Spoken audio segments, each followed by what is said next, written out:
आने वाले हैं बिहार बोर्ड से। यहाँ पे मैट्रिक का दोस्तों 14 फरवरी को पहली पाली और दोनों पाली छात्रों के लिए मैथमेटिक्स गणित का यहाँ पे कुछ इंपॉर्टेंट क्वेश्चंस लेकर आए हैं जो आप सभी के एग्जाम्स में यहाँ से सीधे देखने को मिलेंगे और वायरल टाइप क्वेश्चन है ये सारे। ठीक है, टोटल पूर्णांक रहेंगे 100 मार्क्स का दोस्तों ये आप सभी को, और 100 ऑब्जेक्टिव रहेंगे जिसमें से आपको सिर्फ और सिर्फ 50 का ही जवाब देना है, चुन चुन के जो आपको ईजी लगते हैं। ठीक है ना। 30 आपको लघु उत्तीर्ण रहेंगे 2 मार्क्स के, जिसमें से 15 का जवाब देना है चुन चुन के जो भी आपको इजी लगेंगे, और यहाँ पे 8 आपको दीर्घ उत्तीर्ण रहेंगे जिसमें से 4 का जवाब देना है। तो चलिए हम लोग एक एक प्रश्न यहाँ पे देखते हैं। एनुअल एग्जाम्स के लिए 14 फरवरी को आप सभी को एग्जाम्स होने वाले हैं मैथमेटिक्स गणित का, दोनों छात्रों के लिए, दोनों पाली छात्रों के लिए, या फिर पहली पाली में हो या फिर सेकेंड पाली में हो। ठीक है, चलिए वीडियो को लाइक कर लीजिएगा सारे छात्र, और चैनल को साथ में सब्सक्राइब कर लीजिएगा ताकि इसी तरीके से हम लोग न्यू वीडियो लेकर आऊँगा तो नोटिफिकेशन दोस्तों आप सभी को मिलते रहेंगे। ठीक है, हर एक सब्जेक्ट का आंसर की लेकर आऊँगा जब भी आप लोगों का यहाँ पे एग्जाम होगा। ठीक है, चलिए पहला प्रश्न देखते हैं। यहाँ पे वीडियो को अंत तक सब देखना, एक एक प्रश्न इंपॉर्टेंट है, फिर से बता रहा हूँ, और सारे क्वेश्चन आप सभी के एग्जाम में पूछे जाएंगे। अगला है कि दो वृत्तों की त्रिज्याओं का अनुपात 2:3 है तो उनके क्षेत्रफलों का अनुपात जो है कितना होगा। देखिए, जब भी मैंने आप लोगों को बताया था कि जब भी दो वृत्तों की त्रिज्याओं का अनुपात दिया रहेगा और परिधि की अनुपात, देखो दोनों को समझा देता हूँ कि परिधि का अनुपात अगर पूछा जाएगा ना तो परिधि का अनुपात सेम हो जाएगा 2/3 या फिर 2:3। जब आप लोग को क्षेत्रफल का अनुपात पूछा जाएगा, क्या पूछा जाएगा, जब आपको क्षेत्रफल का अनुपात सिंपल क्या करना है, 2/3 को स्क्वायर कर देना, क्या करना, स्क्वायर कर देना, तो ये 4 बटा में क्या हो जाएगा यहाँ पर 9, या 4:9, यही आंसर हो जाएगा जो ऑप्शन नंबर आपका सी में है। ठीक है, तो ये भी क्वेश्चन आप लोग को दोनों तरह से पूछा जा सकता है, या तो परिधि का अनुपात या फिर क्षेत्रफल का अनुपात पूछा जाएगा तो आपको 4:9 स्क्वायर कर देना है। ठीक है, और परिधि का अनुपात पूछा जाएगा तो सेम लगा देना है। अगला है कि एक वृत्त की परिधि अगर 8 पाई है तो इसका क्षेत्रफल कितना होगा। सिंपल है, तो हम लोग जानते हैं परिधि होता है 2πr, इसके बराबर 8 पाई कर देंगे, पाई से पाई गया आपका, यहाँ से 2 चौके 8, तो आर का वैल्यू कितना आ गया, यहाँ पे 4 आ गया ना, 4, तो क्षेत्रफल निकाल दो यहाँ से। क्षेत्रफल क्या होता है आपका πr², तो आर का मान 4 है तो 4 का स्क्वायर, तो 16 पाई क्या हो जाएगा यहाँ पे, 16 पाई, यही आपका क्या हो गया, इसका क्षेत्रफल हो गया। ऑप्शन नंबर आपका क्या हो जाएगा, 2 का बी राइट उत्तर हो जाएगी। चलिए थर्ड नंबर प्रश्न देखते हैं। कहा गया है कि कोई बिंदु है, ठीक है, 2, -5 किस चतुर्थांश में स्थित है। ये बिंदु है किस चतुर्थांश में स्थित होगा। तो मैंने आप लोग को बताया था कई बार ये प्रश्न कि अगर चतुर्थांश की क्वेश्चंस रहे, ये एक्स होता है, ये आपका वाई होता है, इसमें पॉजिटिव और पॉजिटिव दोनों होता है, मतलब इसमें फर्स्ट क्वाड्रेंट में दोनों पॉजिटिव होता है, इसमें आपको माइनस और प्लस होता है, इसमें माइनस और माइनस होता है, और इसमें प्लस और आपका माइनस होता है। ठीक है, तो पहले प्लस है उसके बाद माइनस है, क्या है, पहले प्लस है उसके बाद माइनस है, और जब भी ये 2, -5 या फिर 4, 6 रहे, हमेशा क्या करना, x, y, पहले भुज को रखना उसके बाद कोटि को, पहले x को फिर y को, तो ये 2 और यहाँ पे -5, x और ये y, ये भुज हो गया और ये आपका कोटि हो गया। यहाँ से देखो 3 तरह के प्रश्न मैंने आप लोगों को बता दिया। ठीक है, तो देखो भुज और कोटि किस में है, माइनस कोटि होना चाहिए, ये चतुर्थ में क्या होगा, चतुर्थ में, जो आपको फोर्थ क्वाड्रेंट है यही आपका क्या हो जाएगा, यहाँ पे सही उत्तर हो जाएगा। ठीक है, चलिए फोर्थ नंबर देखते हैं। कहा गया है कि y अक्ष से बिंदु 7,3 की दूरी कितनी होगी। y अक्ष से पूछा गया है ना, तो चलिए हम लोग यहाँ पे बना लेते हैं। देखो समझो इस तरह के प्रश्न को, ये x है और ये y है, तो ये y अक्ष, देखो ये वाला जो है जितना भी, ये क्या है आपका, ये कितना, ये सारे क्या है आपका y अक्ष है, क्या है, ये y अक्ष है। ठीक है, अब यहाँ से दूरी पूछा गया आप लोग कितना, 7,3 की जो दूरी होगी y अक्ष से, तो y अक्ष पर x का मान क्या होता है बताओ, y अक्ष पर x का वैल्यू 0 होता है, कितना होता है, 0 होता है। ठीक है, तो ये y, 0 यहाँ पे हो जाएगा, और यहाँ पे 7,3 की दूरी, तो हम लोग को कुछ नहीं करना यहाँ से। देखो यहाँ से पूछा गया कि y अक्ष है, तो मान लो तो ये x है और ये y है। ठीक है, तो x बराबर यहाँ पे 7 और y बराबर यहाँ पे 3, तो y अक्ष से दूरी कितना है, देखो यहाँ से इसको अगर गिनोगे तो कितना होगा, जितना ये होगा, तो ये कितना है, 7 है, तो ये भी क्या होगा, 7, तो y अक्ष से 7,3 की दूरी कितना होगा, 7 होगा, 7 इकाई होगी, जो ऑप्शन नंबर का बी में है। कई सारे छात्र इस क्वेश्चन को जो गलत करते हैं, जो आप सभी को यहाँ पे समझ में आ गया होगा। अगर पूछा जाता कि x अक्ष से बिंदु 7,3 की दूरी, तब ये 3 हो जाता है, ये x अक्ष से दूरी है, ये क्या है, x अक्ष से दूरी। तो हमेशा याद रखना कि वाई अक्ष से दूरी पूछा जाएगा तो एक्स का वैल्यू बताना है, और वाई अक्ष से पूछा जाएगा, सॉरी एक्स अक्ष से जब पूछा जाएगा तो आपको वाई का वैल्यू बताना है, और वाई अक्ष से जब पूछा जाएगा तो एक्स का वैल्यू बताना है। ठीक है, इस दोनों में कन्फ्यूज मत होना आप सभी, उल्टा बताना है, वाई अक्ष से एक्स का वैल्यू, एक्स अक्ष से वाई का वैल्यू। अब फिफ्थ नंबर है कि मूल बिंदु से -5,5 की दूरी, सिंपल है, क्या करना है ना, -5 का स्क्वायर कर देना है और ये प्लस में 5 का स्क्वायर कर देना है, क्योंकि जीरो में से 5 घटाएंगे फिर जीरो में 5 घटाएंगे तो इतना ही आएगा, इसको 25 और ये भी आपका 25, तो ये हो जाएगा √50। इसको अगर हल करोगे आप लोग तो ये आ जाएगा 5√2, क्या हो जाएगा 5√2, जो ऑप्शन नंबर आपका बी में है यही करेक्ट हो जाएगी। हम लोग एक एक प्रश्न को हम समझते हुए चलते हैं ताकि इस तरीके के प्रश्न जैसे ही आएंगे आप सभी बना पाओगे। ठीक है, अगला है कि बिंदु के बीच की दूरी, ये भी सिंपल है, दूरी सूत्र से 4 में से 2 गया 2 का स्क्वायर और एक में से -3 गया कितना -2 का स्क्वायर, डायरेक्ट लिखता हूँ 2 का स्क्वायर, तो ये हो जाएगा आपका 4 + 4, तो ये हो जाएगा √8, तो ये हो जाएगा 2√2, क्या हो जाएगा 2√2, ऑप्शन नंबर बी जो है ये करेक्ट हो जाएगी। चलिए अगला प्रश्न देखते हैं।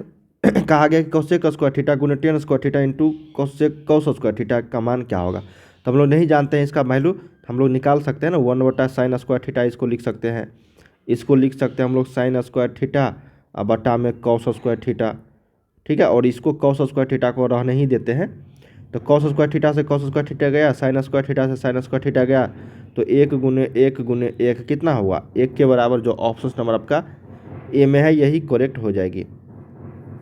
अगला है देखो 8 सेंटीमीटर त्रिज्या वाले एक गोले का पृष्ठ क्षेत्रफल तथा एक अर्ध गोले के कुल पृष्ठ क्षेत्रफल का अनुपात पूछा गया, तो इसका सही उत्तर हो जाएगा 4/3। ठीक है, इसका सूत्र देखो, गोले का पृष्ठ क्षेत्रफल क्या होता है आपका 4πr² होता है। ठीक है, और यहाँ पे अर्ध गोले का संपूर्ण पृष्ठ क्षेत्रफल, अगर सिर्फ पृष्ठ क्षेत्रफल रहता है तो 2πr² होता है, लेकिन संपूर्ण पृष्ठ क्षेत्रफल होता है 3πr², तो πr² दोनों में कॉमन है तो कट जाएगा, बचेगा क्या 4/3, जो ऑप्शन नंबर आपका डी में है यही करेक्ट हो जाएगी।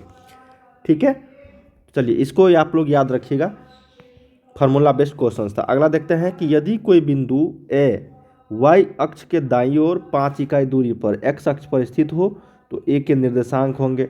देखो इसको समझना पड़ेगा, ये एक्स है और ये आपका वाई है।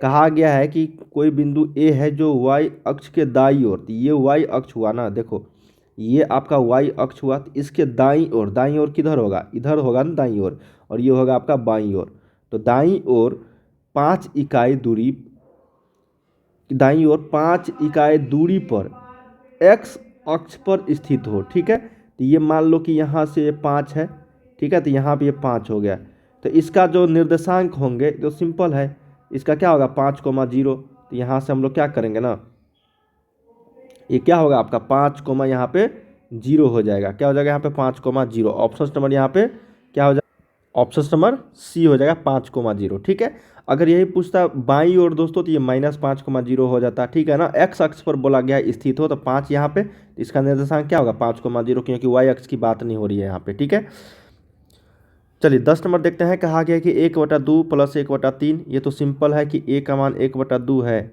ठीक है, डी का वैल्यू निकाल लो, 1/3 में से 1/2 घटा के जो भी आएगा, और यहाँ पे एन का वैल्यू 9 है, तो एस एन निकाल सकते हो ना, S9 का मान।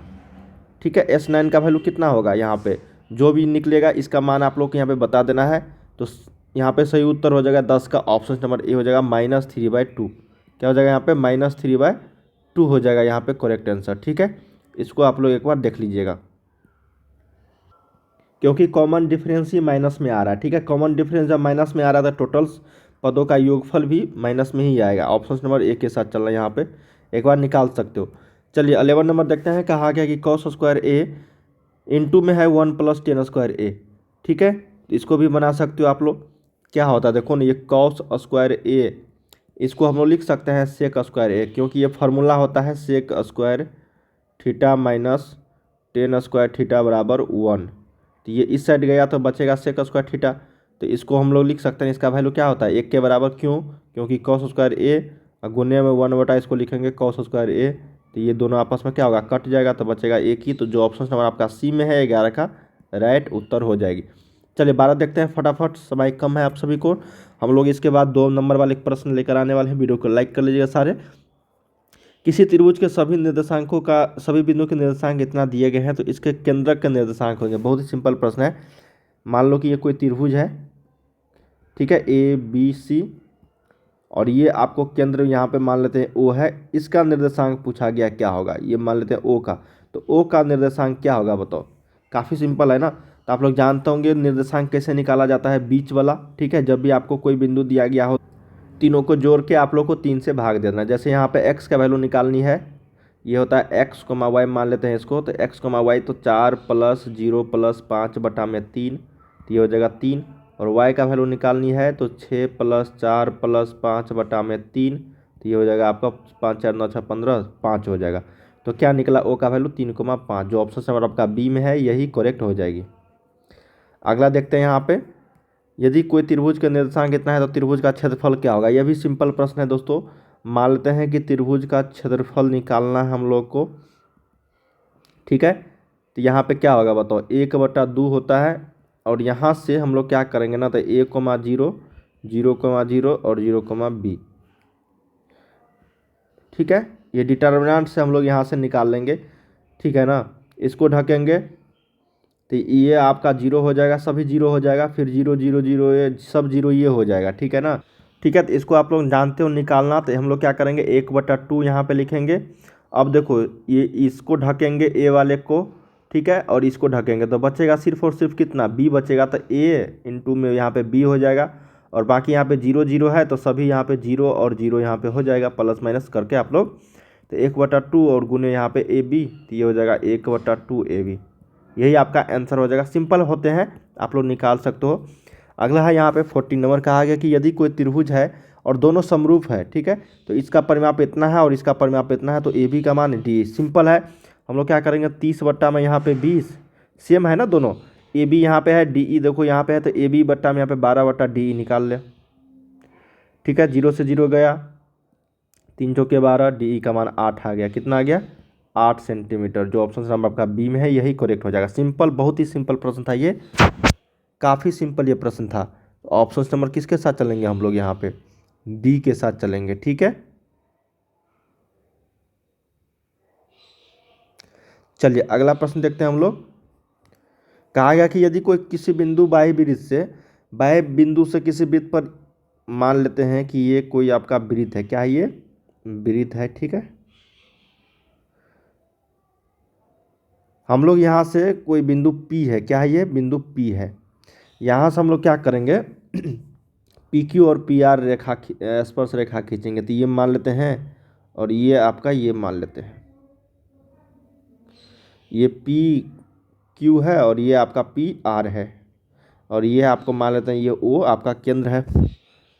तो PQ का मान यहाँ पे 6 है, तो PR कितना होगा। देखो जब भी कोई बिंदु से हम लोग खींचेंगे स्पर्श रेखा एक ही बिंदु से दो जगह, तो दोनों का स्पर्श रेखा जो होगा क्या होगा बताओ, इक्वल होगा। ये भी 6 हो जाएगा। ऑप्शन नंबर क्या हो जाएगा यहाँ पे, सी करेक्ट हो जाएगी। 16 की यदि किसी सिंपल है, इसका त्रिज्या का वैल्यू क्या हो जाएगा, 7 हो जाएगा। क्षेत्रफल होता है आपका πr², तो पाई 22/7 गुने 7 गुने 7, 154। ऑप्शन नंबर सी हो जाएगा। अगला देख लेते हैं। कहा गया कि किसी भी, ये भी सिंपल है, 2πr 2 गुने 22/7 गुने 7, 7 से 7 गया 44। Option number C. अगला प्रश्न देखते हैं। एक वृत्त की परिधि और व्यास का योग इतना है, तो वृत्त का व्यास कितना होगा, तो 2πr प्लस आपका 2r बराबर कितना, 29 है। तो दोनों को जोड़ देंगे, मान लेते हैं हम इसको, कितना है, वृत्त का व्यास पूछा गया है ना। तो देखो दोस्तों, है ना, 2πr प्लस 2r बराबर 29। तो यहाँ पे हम लोगों ने हल कर रखा है। डी का वैल्यू कितना आया आपका, 7 सेंटीमीटर, क्योंकि त्रिज्या यहाँ से आएगा 7/2, तो व्यास होता है 2r के बराबर। तो 2 गुने 7/2, तो 2 से 2 गया, आपका 7 सेंटीमीटर बचा। ऑप्शन नंबर आपका बी यहाँ पे करेक्ट हो जाएगी, ठीक है। हम लोग क्या करेंगे, 2π में यहाँ पे पाई का मान रखेंगे और इसको कैलकुलेशन करते चले जाएंगे, आंसर मिल जाएगा। 19 नंबर देखते हैं कि यदि एक समबाहु त्रिभुज का क्षेत्रफल इतना है तो इसकी प्रत्येक भुजा कितनी होगी। तो हम लोग जानते हैं समबाहु त्रिभुज का जो क्षेत्रफल होता है वो कितना होता है बताओ, 4/3 गुने √3/4 गुने भुजा स्क्वायर होता है, ठीक है। चलिए, तो ये और ये क्षेत्रफल कितना है 4√3 दिया गया है, तो √3 से √3 गया, ये इधर जाएगा तो भुजा का मान यहाँ पे क्या हो जाएगा, भुजा स्क्वायर बराबर 4 × 4 16 हो जाएगा। तो ओनली भुजा निकालेंगे तो इधर चल जाएगा आपका √16, तो ये 4 सेंटीमीटर। ऑप्शन नंबर क्या हो जाएगा यहाँ पे, सी करेक्ट हो जाएगा, 4 सेंटीमीटर इज द करेक्ट यहाँ पे आंसर जो है ये हो जाएगा। अगला देखते हैं 20 नंबर। अब देखो यहाँ पे sin3a बराबर इतना दिया गया है, तो हम लोग लिख सकते हैं इसको कॉस, क्या लिख सकते हैं बताओ, sin3a को cos 90 - 3a लिख सकते हैं ना, ताकि ये sin3a आ जाए। तो cos a - 10, cos से cos गया, इसको इस साइड करेंगे हम लोग कितना हो जाएगा 100, और इसको इस साइड करेंगे तो 4 है, तो a का मान कितना आ गया यहाँ पे 25 degree. Option number B correct हो जाएगा। ठीक है, चलिए अगला प्रश्न देख लेते हैं कि यदि त्रिभुज इतना में है, तो देखो सिंपल है, ये राइट एंगल ट्रायंगल होता है और ये आपका कर्ण स्क्वायर बराबर लंब स्क्वायर प्लस आधार स्क्वायर, तो कोण बी का मान जो होगा 100% 90 डिग्री ही होगी। ठीक है, क्योंकि राइट एंगल ट्रायंगल में ये शर्त आपको होता है। अगला है कि एक बिंदु Q से स्पर्श रेखा इतना Q की केंद्र से दूरी इतना है, तो वृत्त की त्रिज्या निकाल लेते हैं हम लोग। मान लेते हैं त्रिज्या बराबर यहाँ से क्या करेंगे हम लोग, तो जो ज़्यादा है उसको पहले लिखेंगे, तो 25 का स्क्वायर, ये कर्ण हो जाता है 25 का स्क्वायर - 24 का स्क्वायर। ठीक है, इसको अगर बनाओगे तो मैं आपको बना भी देता हूँ, देखो 625 माइनस आपको 576 यहाँ पे हो जाएगा, और ये आपका हो जाएगा कितना 49 7 सेंटीमीटर। जो ऑप्शन नंबर आपका ए में है यही करेक्ट हो जाएगा। देखो ये प्रश्न था ना यहाँ पे, देखो ये मान लो विदित है, और यहाँ से बोला गया कि कोई स्पर्श रेखा यहाँ से खींचा गया था, क्या खींचा गया था स्पर्श रेखा। ठीक है, बिंदु Q से, और ये केंद्र है यहाँ पे। ठीक है, तो यहाँ से ये दूरी आपको दिया गया था, तो ये निकालना था त्रिज्या, ये आर का वैल्यू निकालना था, ये दिया गया था 24, और ये भी दिया गया था। ठीक है 25, तो ये नहीं निकाल सकते हो राइट एंगल ट्रायंगल से, राइट एंगल ट्रायंगल से ये निकाल सकते हो ना, ये यहाँ पे राइट 90 डिग्री हो जाएगी ये। ऑप्शन नंबर ए करेक्ट हो जाएगी यहाँ पे। अगला देख लेते हैं कि एक सिक्के को उछाला जाता तो चित आने की प्रवृत्ता 1/2 कितना हो जाएगा 1/2। ठीक है, और पट आने की प्रवृत्ता टेल ये हेड था, और टेल आने की भी प्रवृत्ता 1/2। ऑप्शन नंबर आपका बी करेक्ट हो जाएगी। अगला देखते हैं यहाँ पे किसी परीक्षा में सौम्या के पास होने कितना है, तो सौम्या का फेल होने की प्रवृत्ता कितनी होगी, इसका मतलब 9 पास होने की प्रवृत्ता, तो 1/5, एक में से क्या करेंगे हम लोग 4/5 घटा देंगे, तो 1/5 आंसर इज राइट हो जाएगा यहाँ। अगला देख लेते हैं 25 नंबर, इसका माध्यक क्या है। तो देखिए माध्यक निकालने के लिए इसको पहले आरोही क्रम में लिख लेंगे, पहले छोटा उसके बाद बड़ा। ठीक है, और टोटल कितना है 5 है ना, तो n/2 + 1 हम लोग कर देंगे यहाँ से, देखो n क्या करेंगे n + 1/2, तो 5 + 1 6/2, तो ये 3 आ जाएगा। तीसरा पद देखेंगे 1 2 3 1 2 3, यही बीच में आ रहा है ना, तो ये 5 आंसर हो जाएगा माध्यिका, क्या हो जाएगा माध्यक क्या हो जाएगा आपका 5 हो जाएगा। ठीक है, तो हम लोगों ने यहाँ पे 1 से 25 तक क्वेश्चंस किए हैं, इसके आगे एक क्वेश्चन हम लोग जल्द से जल्द लेकर आने वाले हैं, इसलिए चैनल को सब्सक्राइब करके बेल आइकन को प्रेस कर दीजिए। चलिए हम लोग मिलते हैं अगले वीडियो में, तब तक के लिए bye, thank you, take care.